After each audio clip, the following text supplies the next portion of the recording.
No album, no sequence. Hayley Williams put up 17 singles on her retro website, and 48 hours later, they were gone. How am I supposed to listen to this on Spotify? Many are asking. So as Hayley Williams once famously said, how did we get here? Because she went from being on a major record label, being in this huge 20-year-long record deal. Insane. Yeah, which is unprecedented for a 14-year-old girl until now. Way too long. To having her own independent label, finally. And it's kind of drumming up a lot of different conversations about how it's just changing the game. So one of them is the marketing and the rollout. And a lot of people have a bunch of different thoughts about this and how this all came to be. Getting back to the roots of the original digital music sphere as well. How are we consuming and engaging with music? And overall, what are people thinking about a bunch of 17 singles that are just out there in the ether and you have to figure out what to do with them? Yeah. So many are asking, why would Hayley Williams release 17 singles and not format it into a whole album? And I think that this is something we haven't seen before. I mean, no, and I've had this complaint because there are a lot of bands that release, a number of singles leading up to their album release, but it's usually like 3, 4, maybe 5 or something like that.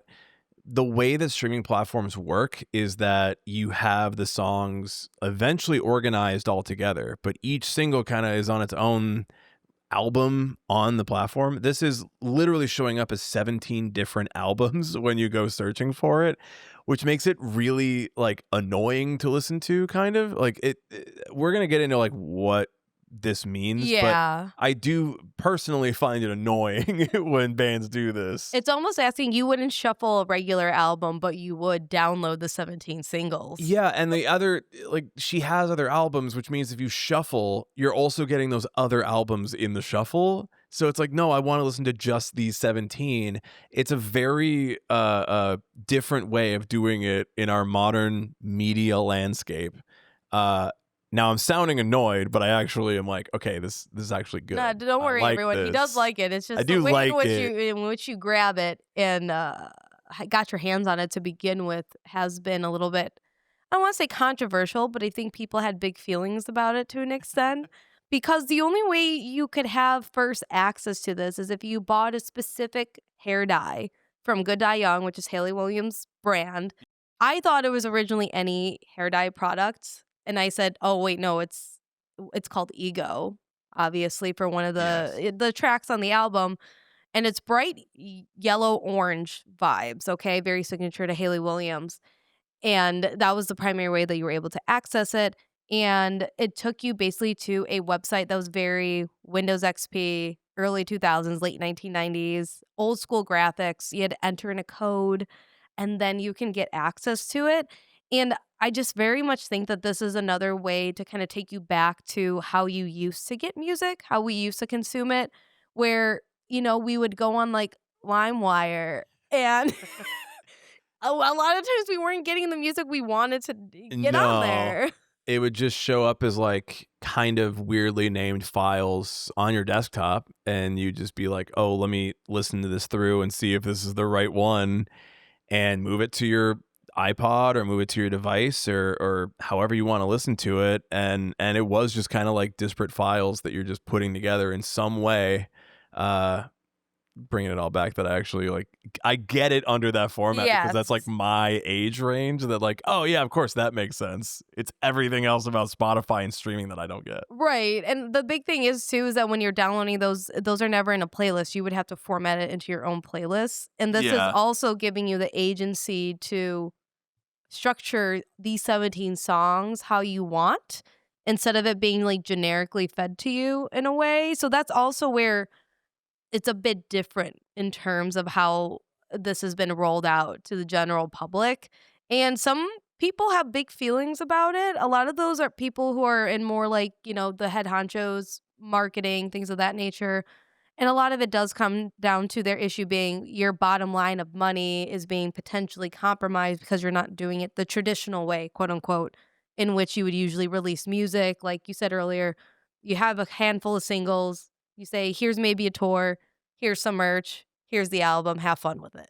Yeah, it's unpackaging all of that together, right? And I think that there's been a number of times where people have released music in these interesting ways where it's not about the money that you make on the actual drop of the album or the music itself. It's more about how the fans receive it. And if there is an interesting way of doing that, you end up getting a little bit more attention about the drop and ideally, hopefully, the music itself. Hopefully, the audience comes over and they're like, oh, that was interesting. Let me actually check this out. I hope that's what happened here. I'm assuming because a lot of people seem to have listened to these songs. So, like, even if the money wasn't there in the drop or, like, there wasn't like a big rush to go and get all these songs on a proprietary website from a hair dye code, I'm like, the money should eventually come if it was ever the goal to begin with, which in this case, I don't even know if that's really the goal here. Right. And honestly, maybe the goal is something about like just shaking things up. So it's really asking this question of, is this disruptive to how music is released and how the audiences are consuming it? And how, really importantly, how does the listener feel about getting handed this unassembled package? Yeah. How does it feel to like sort through 17 singles in a Spotify artist profile or wherever you're streaming from? Leave Spotify if you're not already, but you whatever platform you're on, it's still 17 different songs, and you're gonna have to make your own playlist kind of no matter what. I'm sure many people have and Of have course, public yeah. playlists, but that's like the only way the listener can really do this. And I mean, I know we're going to talk about some of the songs, but I think when you start to put it into those playlists is when this can really come alive. So yeah, let's dive into some of the music on it. Tell me more about the music. Yeah, well, one, a lot of people have been making and assembling their own playlists, and a lot of them are confidently saying this is the order of it because this is the story. But then you have 16,000 other ones that are out there. I don't know about you, but when I wanted to listen to it, I just said just give it to me. However, so I just searched Hayley Williams singles, and I just picked the one with the catchiest title, and I just put it on, and I said, all right, play it. Don't care what order. I just want to hear the songs and see what my first reactions are. And this one was actually a little bit further down than what I thought, but it was one of the big talking points that people were kind of discussing, and has also been actually Hayley Williams was interviewed about it as well, is the song Ego Death at a Bachelorette Party. Mm-hmm. And this is where we're talking about racist country bars. Well, it's kind of addressing, because it starts with a racist country bar, which obviously hits like a lot of different pieces of Nashville. There's a lot of songs on this 17. It's going to be so hard not to call it an album. There's a lot of songs on here that are about Nashville as a city and Nashville culture, and Hayley sort of addressing what is happening in Nashville directly. This song in particular addresses like 3 different like kind of popular spots, which I guess like is a racist country bar, a bachelorette party bar, and a fucking karaoke bar. I didn't know that Nashville only had 3 segments, but that does sound kind of right. I've never been to Nashville, so I'm just going to take her word for it. I mean, I know that it's like, it is like a party spot, right? People go there and they visit all these spots. And obviously, if you're a local, I'm sure she has some opinions on it. She does. I can't tell if the song is positive or negative. I liked it. I enjoy the lyrics. I enjoy the way she's singing things, and it's a very catchy poppy song. But I don't really know necessarily what she's trying to like comment on it, besides like some of these bars are owned by racist dudes who sing country music. Yeah, I think it's also a lot of her saying, if I were to ever be in these places, I'd be a little bit of a hypocrite, because Hayley Williams, at least online, even when she was a part of her former record label, would post a lot about different social justice causes and things that are happening. And now that she's not on a label, she can kind of say what she really feels about a lot of these different aspects without somebody policing her, censoring her, things of that nature, which do happen. And, in a lot of songs and sometimes in artists and bands in general. True Believer, I think, was like kind of a surprise to me as Hayley, because it's a very direct song about religion in the South, and I think the way I'm hearing it is that she sort of refers to it as a crutch that a lot of people in the South use, while, you know, a lot of these things happen around them and they don't really address, you know, the place where there used to be hardcore shows becoming a grayscale dominoes. And like the city is changing, the world is changing, and there's still these people in the South who think the South will rise again. But then they're like changing the face of Jesus to someone that they like, you know, identify with.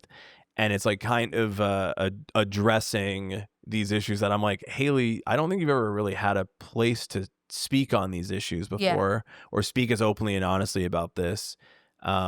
You know, a lot of her music is about a little bit more of like mental health stuff across Paramore and Hayley Williams' solo project. So it felt very interesting to hear that as a critique about Nashville in general. Again, a place I have never been. Yeah, I like how both of us have never been to Nashville here. We have commentary about it. We got commentary. It's like, man, I'm sorry that happened. Someone wants to fly us down to Nashville just to see. Kind of sticking to what her usual repertoire is when it comes to what she's talking about within her music. We also have Mirtazapine, which was released on their public radio station down in Nashville. And again, this is also where Hayley Williams was very vocal about supporting local public radio, especially after the government defunded it, and allowing this to happen on public radio. Mirtazapine. We don't need to learn antidepressant drugs on this. Listen, I have my antidepressant and I know how to say that one. Yeah, all right? That's the only one you need to know how to pronounce. That's fine. When you go to the doctor, that's the only one you need to know how to pronounce. Yeah, I mean, obviously, yeah, there's a lot of like songs too that do stick with that mental health, generational trauma type thing, which I guess is like the reason why she made that like an original single of it and not the ones that are about the South and all of that, and presented that as the first song from this project, which is a bop.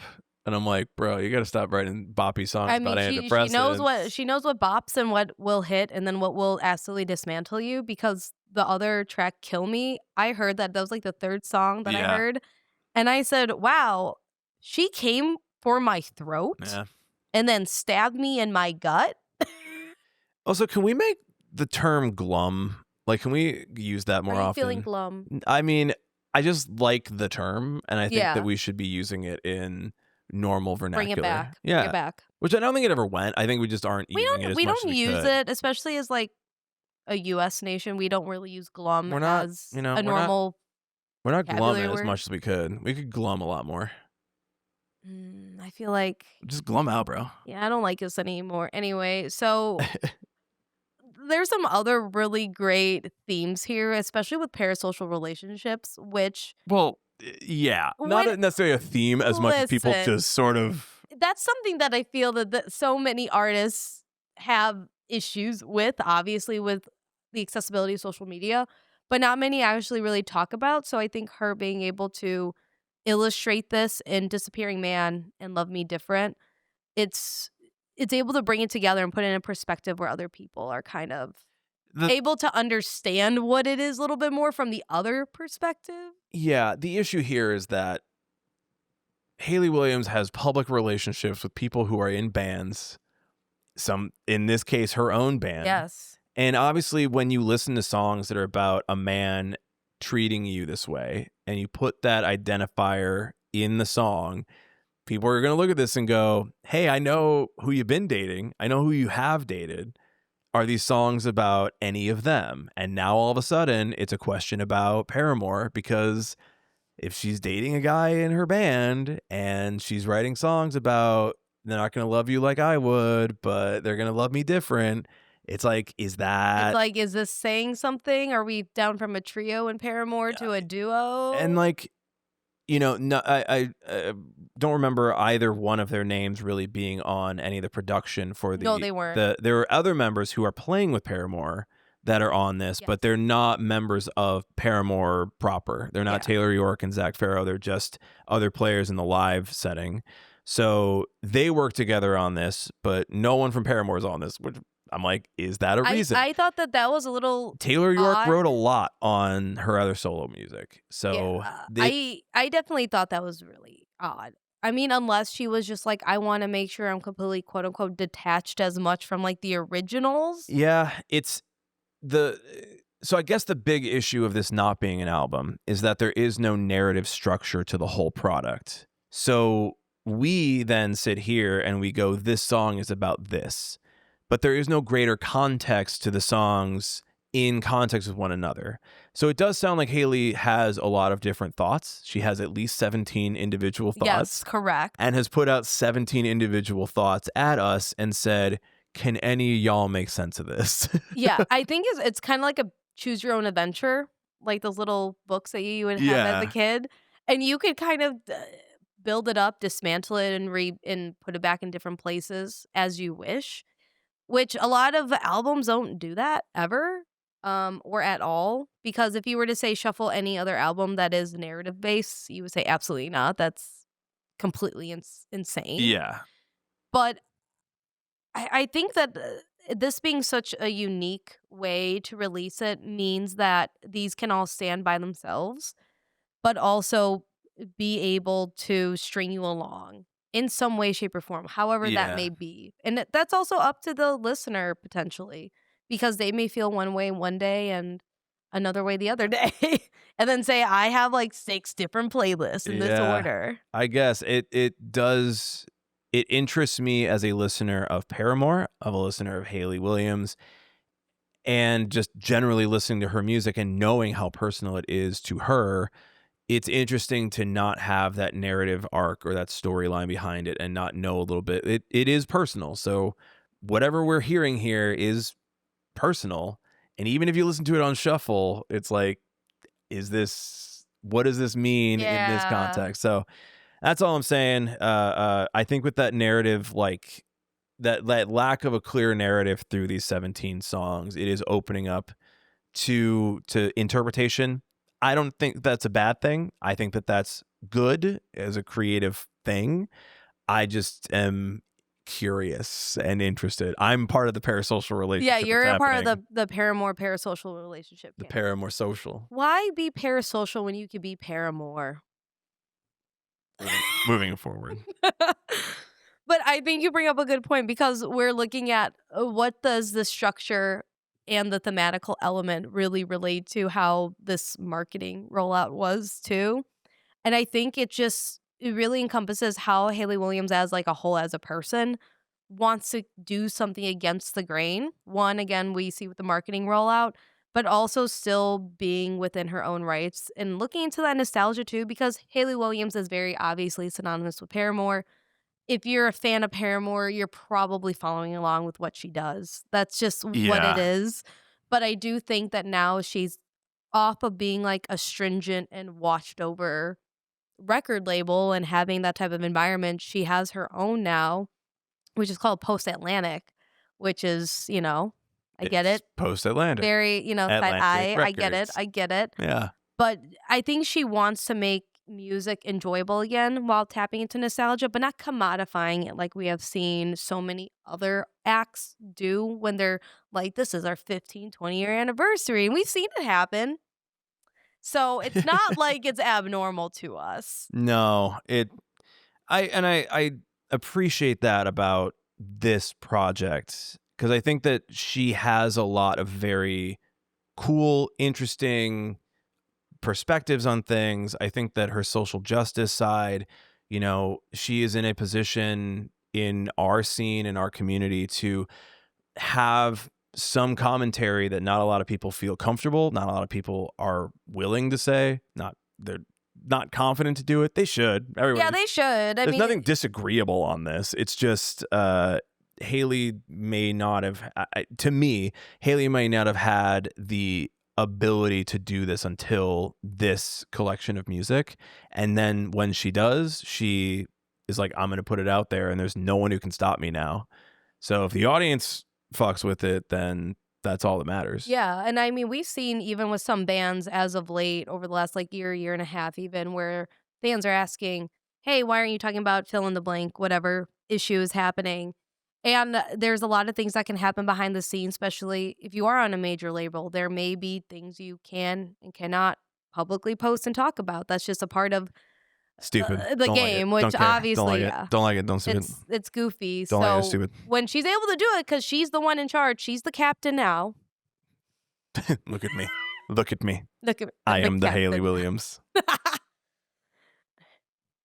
Then you're able to say what you want to say finally and actually kind of like ground yourself in this movement of resistance you've really have been a part of, but you can literally say now definitively, I am with you guys, which is always reassuring to a general audience as well. Something she did too with this was try a bunch of different sounds because we can see her range that she can do any music genre. That's what I'm hearing from a lot of this. I don't know what Hayley Williams, obviously it's 17 songs. I don't know how she's writing in the studio. I don't know what it looks like when she's just like letting the ideas flow. But man, like I would normally hear some stuff like this on this album and go, what are you doing? Baby, what you doing? Why are you doing this? But there's so much of this, like there's like the trip hop flourishes, the vocal pitch shifting, like all this stuff that's happening that I would never expect from Hayley. And I've listened to her solo projects too, before, and I'm like, yeah, this just is very different than even that. But I liked all of it. It felt very 90s. It felt very like just hitting every type of instrumentation. Some of it very high energy, some of it very like acousticy, like folky 90s grungy sort of sound. Like I don't know, it hit everything to me, and all of it was pretty. I didn't really have like anything that I was like, never again on that one. On this, it was giving very much like you said, early 2000s, late 1990s. It was very like Mandy Moore vibes to me. Very Mandy Moore. I had Alanis a lot on this too. Yeah, I could hear that too with some of the songs. Yeah, it was very much like, I don't want to say like it's for the girls, but I think it was very much in this type of empowerment type of energy and feel. It's pulling from a lot of artists that would be considered as for the girls. Exactly. Hayley Williams is for the girls. And I am a lady today. And today I am feeling like a lady for Paramore. Man, you feel like a woman, huh? Man, Shania. Let me get my twain on. I don't like it here anymore. So overall, it just kind of like begs the question with what she's done all throughout. Like, what does this mean for Hayley Williams? What does this also mean for Paramore? Because is it now a duo? A duo? Is it a trio? Is it her? I don't know. I mean, that's the parasocial side of this. You know, for her, and I don't think she did a tour for the solo. She wasn't able before. To because of the pandemic. It was hit. COVID, yeah. So, you know, I would love to see a Hayley Williams tour, Paramore, or just her solo stuff. Like, I'm there, no question. She's of course, a consummate performer, one of the best of our scene, one of the best of our generation. You know, vocally and just like what she does on stage. You know, I'm gonna say something interesting about like the fact that it is an album or just 17 singles and putting it on a playlist and hitting shuffle. One thing I find interesting with it that I think a lot of artists should pick up on is, you know, sometimes you put an album together and like people trail off as you get farther down the record. Mm-hmm. You know, the first few songs tend to be like your bigger hits and your singles so that everybody hears them and knows them. So when you go play live, everybody knows those songs. As we've seen through like TikTok and social media, there's songs that may be like buried in the track list or just like little sections that get picked up by the algorithm or by people like doing trends with it. And those songs like kind of take off. And I think the value of putting a playlist on shuffle is that every time you go listen to these 17 songs, you're going to get a very different experience. And you might have it like start off slower and build up the energy. You might have it start with a song that you listen to like very late in the game and you kind of lost your focus and like, oh, right. Like I think I listened to this one before and now I'm like getting it new because it's the first song that I'm listening to.